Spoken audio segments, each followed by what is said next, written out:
നമസ്കാരം. എൻ്റെ പേര് ഡോക്ടർ ലീന സാജു. കിംസ് ഹെൽത്ത് ട്രിവാൻഡ്രത്ത് ന്യൂട്രീഷൻ ഡിപ്പാർട്ട്മെൻറ്റിൽ ഗ്രൂപ്പ് മാനേജറായിട്ട് വർക്ക് ചെയ്യുന്നു.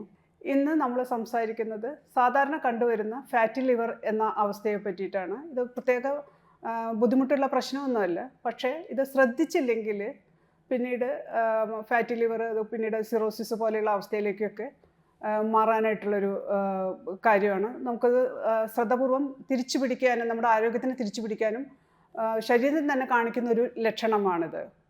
പണ്ടൊക്കെ മദ്യം ഉപയോഗിക്കുന്നവരിൽ അല്ലെങ്കിൽ മദ്യപാനികളിലാണ് കൂടുതൽ ഫാറ്റി ലിവർ എന്നുള്ള അവസ്ഥ കാണാറുള്ളത്. ഇന്ന് അതിപ്പോൾ മദ്യം ഉപയോഗിക്കാത്ത കുട്ടികളിലാണെങ്കിലും ചെറുപ്പക്കാരിലാണെങ്കിലും ഫാറ്റി ലിവർ കാണുന്നുണ്ട്. അപ്പോൾ എന്താണ് ഫാറ്റി ലിവർ? നമ്മുടെ കരളിൽ കൊഴുപ്പ് അടിഞ്ഞു കൂടുന്ന ഒരു അവസ്ഥയാണ് ഫാറ്റി ലിവർ എന്ന് പറയുന്നത്. ഇത് തുടക്കത്തിൽ പ്രശ്നം ഉണ്ടാക്കുന്നില്ലെങ്കിലും പിന്നീട് അത് ഒരു മെറ്റബോളിക് ഇൻഫ്ലമേഷൻ പോലെയുള്ള അവസ്ഥ വരുമ്പോൾ അത് പതുക്കെ ഇൻഫ്ലമേഷൻ വന്ന് പിന്നെ ഫൈബ്രോസിസ് തടിപ്പുകളൊക്കെ പോലെ വന്ന് പിന്നെ ലിവറിൻ്റെ ഫങ്ഷനെ തന്നെ കുറയ്ക്കുന്ന ഒരു അവസ്ഥയിലേക്ക് വന്ന് തുടർന്ന് അത് സിറോസിസിലേക്ക് മാറാനായിട്ട് ചാൻസ് ഉണ്ട്. അത് ഒരു ഇറിവേഴ്സിബിൾ സിറ്റുവേഷനായിട്ട് മാറും. അപ്പോൾ ഇതിനെന്താണ് കാരണങ്ങളെന്ന് നോക്കാം. ഇതിന് പ്രധാനമായിട്ടും ഫാറ്റി ലിവറിൻ്റെ കാരണം എന്ന് വെച്ച് കഴിഞ്ഞാൽ അമിതവണ്ണം, അതേപോലെ ഇൻസുലിൻ റെസിസ്റ്റൻസ്. ഇപ്പോൾ ഇൻസുലിൻ റെസിസ്റ്റൻസ് തന്നെയാണ് ഒരു പ്രധാന കാരണം ലിവറിൽ കൊഴുപ്പ് കൂടുതൽ അടിയുന്നതിന് വേണ്ടിയിട്ടുള്ളത്. അതുകൂടാതെ നമ്മുടെ ജീവിതശൈലിയിൽ ഭക്ഷണശീലങ്ങൾ, റിഫൈൻഡ് ആയിട്ടുള്ള കാർബോഹൈഡ്രേറ്റ്സ്, ഇപ്പോൾ ഉദാഹരണത്തിന് ഇപ്പോൾ നമ്മൾ വൈറ്റ് റൈസ് കാര്യങ്ങൾ ഉപയോഗിക്കുന്നു, അല്ലെങ്കിൽ മൈദ കൊണ്ടുള്ള ബ്രെഡ് ഉപയോഗിക്കുന്നു. ഇതെല്ലാം അതിനൊരു കാരണമാണ്. കൂടാതെ പച്ചക്കറിയുടെ ഉപയോഗമൊക്കെ പൊതുവേ ഒരു കുറവ് ഇന്നത്തെ സമൂഹത്തിൽ കാണാം. പഴവർഗ്ഗങ്ങളാണെങ്കിലും പച്ചക്കറി എടുക്കുന്നതാണെങ്കിലും കുറവുണ്ട്. അതിന് പകരം ജങ്ക് ഫുഡ്സ് കൂടുതലെടുക്കുക, ഫ്രൈഡ് ഐറ്റംസ് കൂടുതലെടുക്കുക. നമ്മൾ കഴിയുന്നത് ഹെൽത്തി ആയിട്ട് ആഴ്ചയിൽ 5 ദിവസമൊക്കെ ഫോളോ ചെയ്യുന്ന ആൾക്കാരുണ്ട്. പക്ഷേ വീക്കെൻഡ്സിൽ പോയിട്ട് വൈകിട്ട് മിക്കവാറും പുറത്തുനിന്നുള്ള ഭക്ഷണം ഒത്തിരി ലേറ്റായിട്ട് നമ്മൾ എത്ര നിയന്ത്രിച്ചോ അതെല്ലാം കൂടുതൽ എടുക്കുന്നൊരു ഫുഡ് ഹാബിറ്റ്. വറുത്തതും പൊരിച്ചതുമായിട്ടുള്ള ഒത്തിരി ഭക്ഷണ സാധനങ്ങൾ അപ്പോൾ പുറത്തുനിന്ന് കഴിക്കുന്നുണ്ടാവും. അതിലൊക്കെ നമുക്ക് ചെറിയ മോഡിഫിക്കേഷൻസ് വരുത്താം. ഇപ്പോൾ ഫ്രൈഡ് ചിക്കനോ കാര്യങ്ങൾക്ക് പകരം ഗ്രിൽഡ് ചിക്കൻ, അതിൻ്റെ കൂടെ നല്ലൊരു സെർവിങ് സാലഡോ അങ്ങനെയൊക്കെ എടുത്ത് ഓർഡർ ചെയ്തും പുറത്ത് ഫുഡ് എൻജോയ് ചെയ്യാം. പുറത്ത് പോകണ്ട എന്നുള്ളതല്ല, വീക്കെൻഡ്സ് ഫുഡ് എൻജോയ് ചെയ്യാം, പക്ഷേ ഹെൽത്തി ആയിട്ട് എടുക്കാൻ ശ്രദ്ധിക്കണം. അതേപോലെ തന്നെ വ്യായാമക്കുറവും ഒരു വലിയൊരു ഘടകമാണ്. വ്യായാമക്കുറവ്, പിന്നെ അതുപോലെ തന്നെ ഇപ്പോൾ ജ്യൂസ് കാര്യങ്ങൾ, പെട്ടെന്ന് വെള്ളത്തിന് പകരം ജ്യൂസ് കാര്യങ്ങൾ കൂടുതലെടുക്കുന്നത്, അത് പാക്കറ്റ് ഫുഡ് ജ്യൂസ് കാര്യങ്ങൾ, കോള പോലെയുള്ള സാധനങ്ങളൊക്കെ ഇത് ലിവറിൽ കൊഴുപ്പടിയാൻ ചാൻസ് കൂട്ടുകയാണ് ചെയ്യുന്നത്. അമിതവണ്ണമുള്ളവർ ഒരു 5 തൊട്ട് 10% വരെ വെയിറ്റ് ഒന്ന് കുറയ്ക്കുകയാണെങ്കിൽ തന്നെ ഈ ഫാറ്റി ലിവർ എന്നുള്ള അവസ്ഥയെ നമുക്ക് റിവേഴ്സ് ചെയ്ത് കൊണ്ടുവരാനായിട്ട് സാധിക്കും.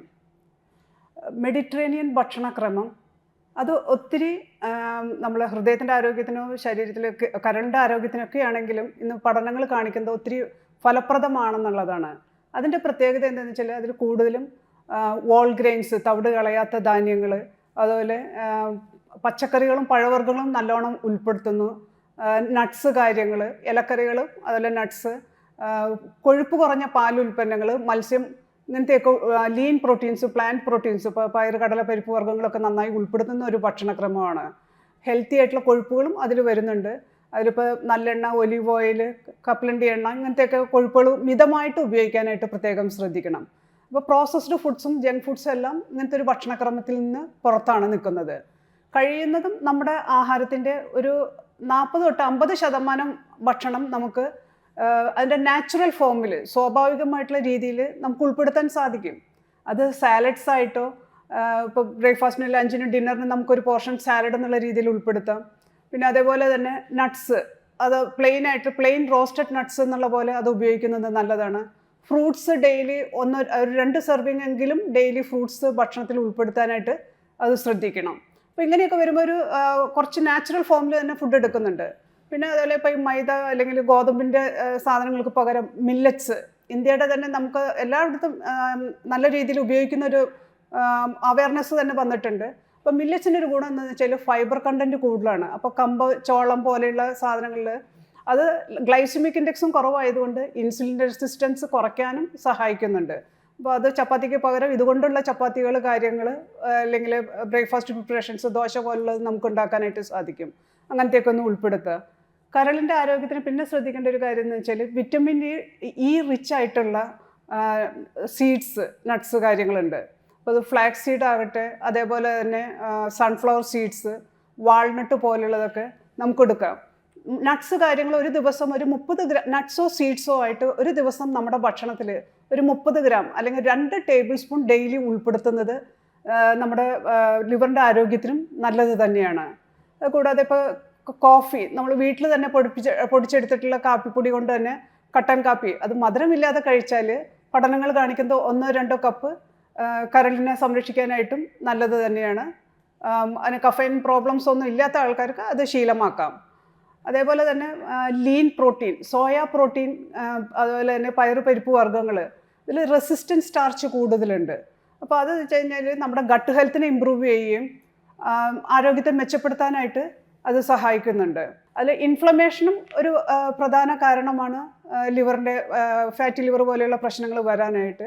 അപ്പോൾ ഇൻഫ്ലമേഷൻ കുറയ്ക്കാനായിട്ട് omega-3 റിച്ച് ആയിട്ടുള്ള മത്സ്യങ്ങൾ, മത്തി, അതേപോലെ തന്നെ ചൂര, അങ്ങനത്തെ മത്സ്യങ്ങൾ ഉപയോഗിക്കുന്നത് നല്ലതാണ്.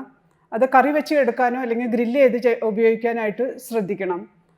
അതേപോലെ തന്നെ വെജിറ്റേറിയൻ സോഴ്സിൽ ഇൻഫ്ലമേഷന് ഹെൽപ്പ് ചെയ്യുന്ന സംഗതികൾ എന്താണെന്ന് വെച്ച് കഴിഞ്ഞാൽ വാൾനട്ട്, ആൽമണ്ട്സ് പോലെയുള്ള നട്ട്സിലും നമുക്ക് omega-3 പോലെയുള്ള ഫാറ്റി ആസിഡ്സ് ബോഡിക്ക് കിട്ടാനായിട്ട് സഹായിക്കുന്നതാണ്. ഉലുവ, അതുപോലെ നമ്മുടെ അടുക്കളയിൽ ഉപയോഗിക്കുന്ന മഞ്ഞൾ, കുർക്കുമിൻ റിച്ച് ആയിട്ടുള്ള സാധനമാണ്. ഇതെല്ലാം നമ്മൾ കഴിയുന്നതും നമ്മുടെ ഭക്ഷണത്തിൽ ഉപയോഗിക്കാനായിട്ടൊന്ന് ശ്രദ്ധിക്കുക. ദൈനംദിന ജീവിതത്തിൽ ഭക്ഷണക്രമത്തിലൊന്ന് ഉൾപ്പെടുത്തുകയാണെങ്കിൽ നമ്മുടെ ലിവറിൻ്റെ ആരോഗ്യത്തെ മെച്ചപ്പെടുത്തി എടുക്കാനായിട്ട് അത് സഹായിക്കും.